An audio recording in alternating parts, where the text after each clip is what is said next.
Buenos dias, GM, BM, and LM. And let's be very honest, guys. We will have very easy game in the next 4 years if the incoming president of the United States is shilling Bitcoin for us. You're embracing crypto, very different from the previous administration. Strategic Petroleum Reserve like for crypto? Yeah, I think so. We're going to do something great with crypto because we don't want China or anybody else, and not just China, but others are embracing it, and we want to be the head. Now, the only bearish thing might be that Jim Cramer asked him this question, which kind of is the reverse indicator. But on the other hand, we also see other things progressing. Texas filing for a bill to establish a strategic Bitcoin reserve for themselves, in addition to what they have planned on the federal level.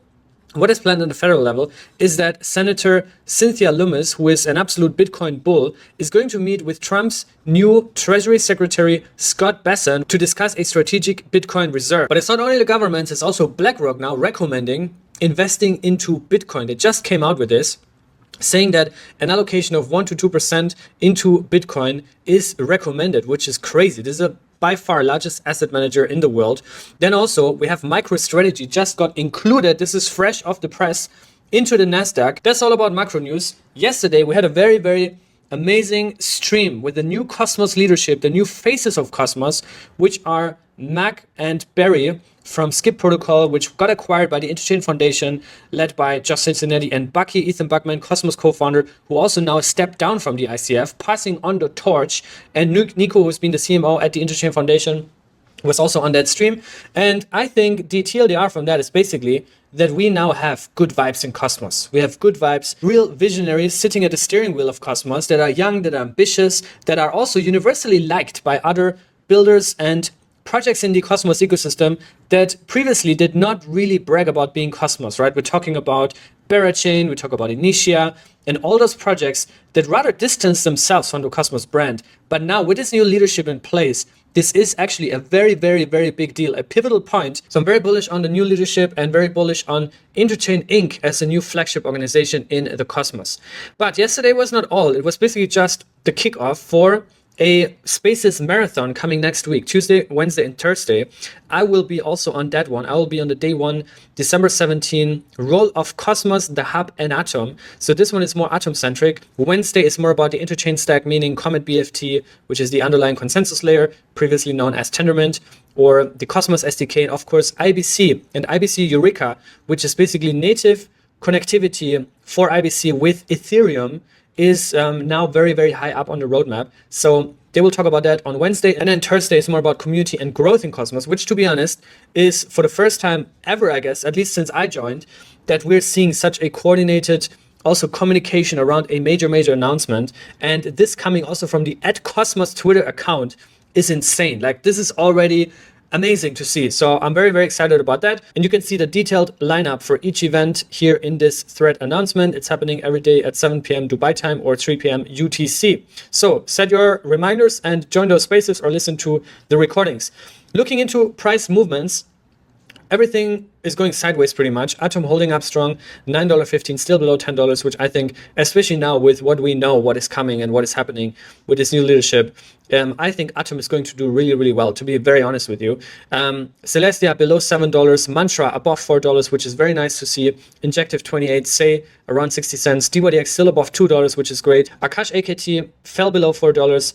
In my view, one of the biggest sleepers in all of crypto. And once this thing starts moving, I think sky's the limit. Now, there are a lot of news to cover and also now kind of structural changes. One of which being now that Skip is also taking over the Cosmos Hub development and Atom's role in the interchain. Informal Systems already announced before that they will not reapply for on-chain funding from the community. However, one of the products that they have built, which is Hydro, the interchain auction platform, which basically is a decentralized market maker for Atom, is now spinning out basically. And they have posted now a draft proposal to get funding from the on-chain treasury. Now, we talked about this yesterday briefly. I asked a question to everyone on that stream. My personal opinion is, well, I see this as two separate things, right? One is the product itself, right? The need for Hydro, its success, its a product market fit, which is undeniable, right? There's a huge value for having Hydro on the Cosmos Hub and also for having Hydro as one of the flagship products for Atom. The second thing is how to finance and how to structure that, right? And I think that's where I'm a little bit on the fence, because obviously on-chain governance funding on paper sounds amazing, right? It's like a DAO-funded endeavor that drives value to the ecosystem, the most decentralized form of governance, the purest form of governance there is. However, historically, it also caused a lot of drama. It also caused a lot of accusations, a lot of bad vibes, a lot of negativity, a lot of toxicity, a lot of fallouts, right? All these kind of things. Now, I personally would prefer if we were moving away from on-chain funding proposals like these. However, now that the Atom Accelerator DAO is also sunsetting, the ADAO will not exist anymore. And that was supposed to be kind of the intermediary between the on-chain community treasury and then also funding and giving out grants to builders that, you know, need funding to pay their bills, to pay their staff, and to also just be incentivized to contribute, right? Which is very, very common in any other ecosystem. The only difference in Cosmos and any other ecosystem is in the others, you don't really hear it because it happens behind closed doors, right? But everyone else is incentivized for doing anything, for doing any sort of contribution, just to also clarify that, right? So my general concern is not necessarily in the fact that this requires funding, right? That is obviously, right? Paying staff costs money, just spending time and just working, right? It's like you need to be compensated and incentivized. It's more about the historic outcomes from such proposals and where it led to. For Informal specifically, I believe that they have done an amazing job in how to communicate and also how to request the funding. They were very open, very transparent. They gave reports and they even returned their bonuses and also returned the excess funding to the community pool after their mandate now ended. So they have really set the bar very, very high. And if the Atom community were to approve that funding for the Hydro team, I think that they would be following a very similar standard, which is very high, with very high integrity and very high outcomes and also accountabilities. So that said, my personal opinion, I'm 100% behind Hydro and the product. I think it has demonstrated strong product market fit. The only question, I'm still kind of on the fence, and with Stexito, we're one of the validators on Atom, so we will have to cast a vote eventually and also provide our feedback in a more formal way. And there's always something we decide as a team. We also have governance leads that are responsible for different chains, and then we'll talk about these in depth in our team calls, right? So just to also understand how we do governance here at Stexito, which is also important for something else Airdrop related. We're going to talk about it later. But anyways, the proposal is now on the forum. Tyberg put it up there, and there's also some good feedback. They're obviously breaking down in detail what the funding is needed for, what's the kind of cost estimate, what happens if there's excess funds, right? There's also a 20% buffer that they have calculated in, all these kind of things. Mark also shared his views, as he mentioned on yesterday's stream, under this post, because for me, another thing that is also very, very important is a coordination between Interchain Inc. and the Cosmos Hub team there and Hydro or any other team that wants to contribute to develop or build products around the Cosmos Hub, right? There needs to be close coordination, alignment in the vision and where this is going to. Otherwise, it will lead nowhere. But Mark is sharing that they are behind this, and anything that works, we should drive forward, right? So that is basically the kind of core alignment. I know Mag and Barry also deep in the trenches and well connected with everyone. So I think they're the best ones to also ensure this alignment and this coordination. Now, another team that I think is very Atom and Hub aligned and really did an absolutely amazing job as the first PSS chain, partial set secured chain on Cosmos Hub once Interchain Security 2.0 went live, and that is the Crypto Dungeon team, an interchain gaming project that is sharing 10% of all staking rewards to Atom stakers. Also gave us a nice airdrop, and you can actually also stake that airdrop, and then you got more airdrops. So this is Crypto Dungeon. Also check them out. They have their game trailer coming out very, very soon. Then also we have Stride, the largest liquid staking provider in Cosmos with 100 million plus in TVL. And also an Atom secured chain alongside Neutron. And now also we have Comdex and Elys, a brand new one. So we have 5 Atom secured chains now. And Stride coming out and praising IST, Interprotocol. Interprotocol are also media partners here at Cryptocito. We've been covering them a lot over the years. We have this content partnership. We also did tutorials and walkthroughs on how to use Inter, how to mint your IST stable token, and also how you can do different strategies. And the close relationship, economic relationship between Stride and Inter is that 99.5% of IST is backed by Stride LSTs, which are ST Atom, ST Osmo, and also ST Tia, right? So, and currently you can mint IST at near zero cost. They basically removed the cost to mint IST. There's a very, very tiny fee, but you can basically come there with your ST Atom, your ST Tia. you can mint IST, and you can either trade that for another token to have some upside there, or you can also swap it for something like USDC and put it into dYdX's MegaVault. All you got to do is come on app.inter.trade and create a new vault, which basically means you're minting new IST. There's now over $6 million in TVL, so that nearly doubled over the past couple of weeks ever since they removed the fee. Then we also have Tribbles coming up. Tribbles is a meme coin that is going to launch very soon in the new year, though, very, very early January, they're going to launch.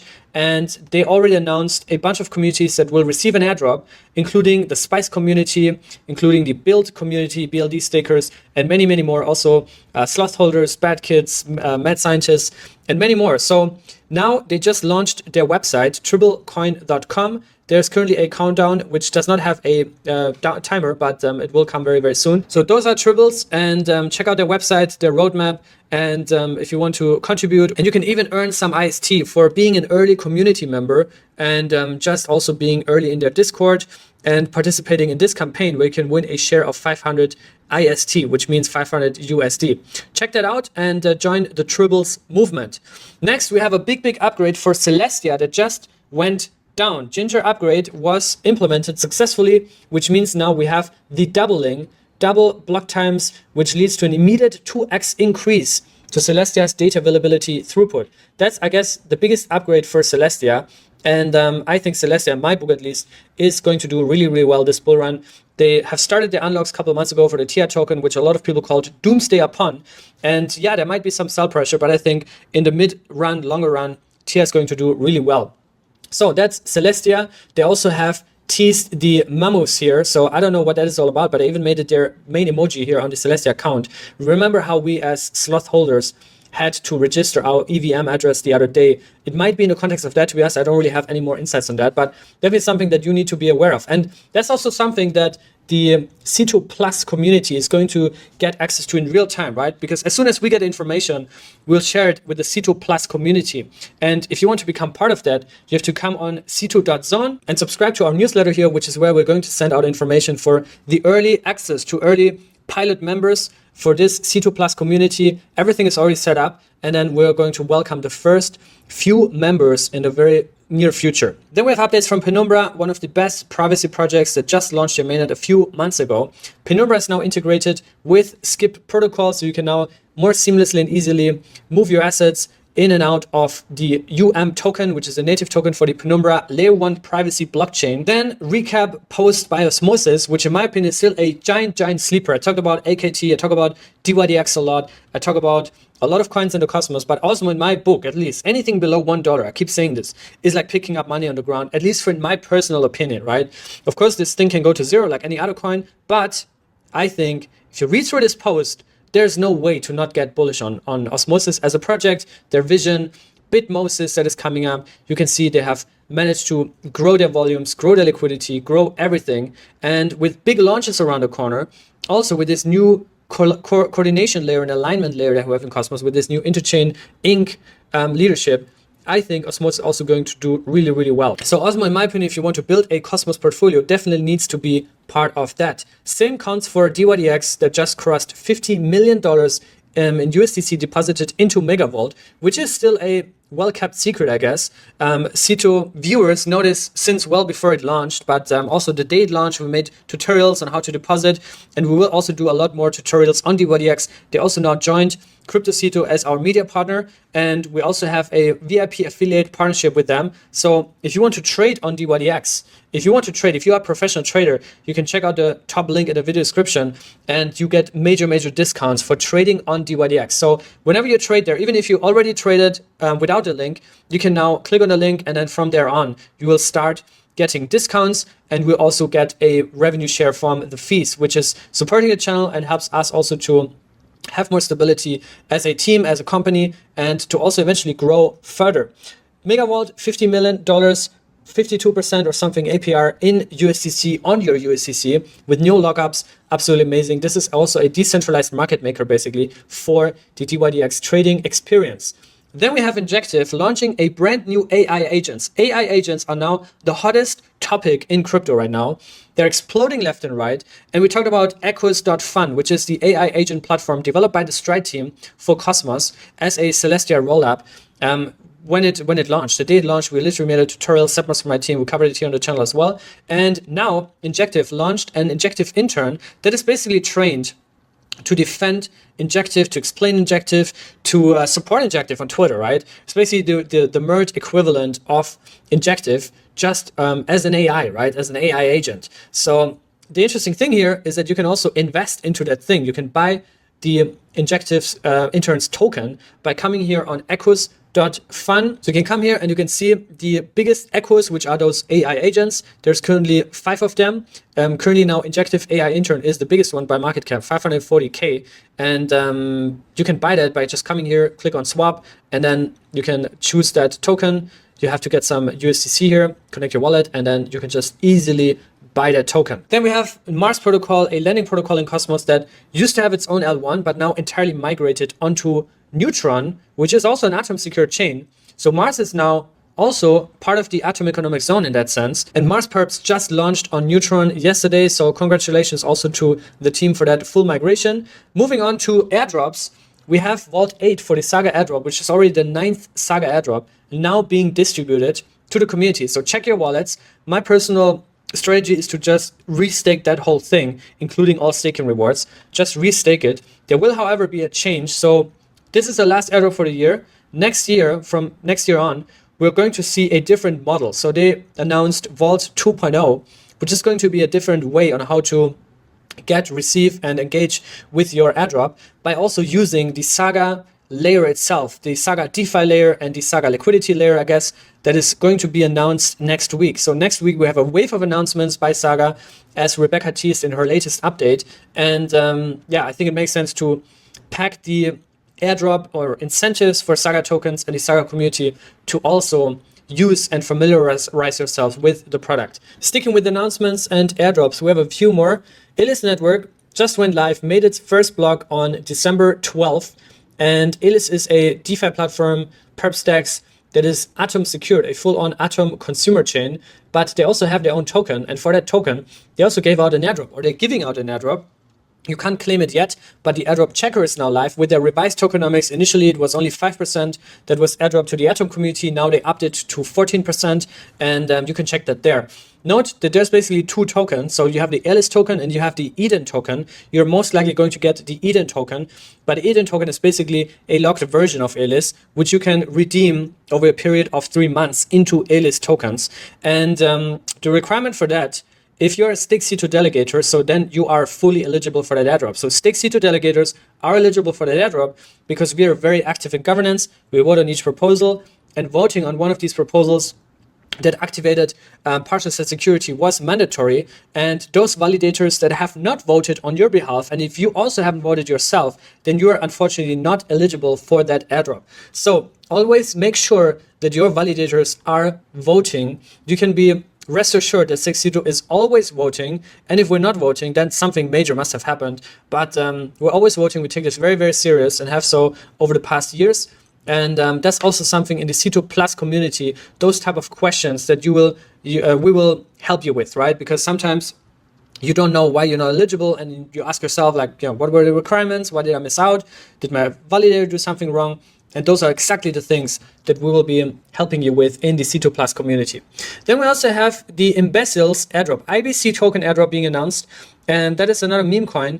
Atom stakers, Osmo stakers will receive that airdrop. Also Huawei, Flix, DVPN Sentinel, and Comdex stakers.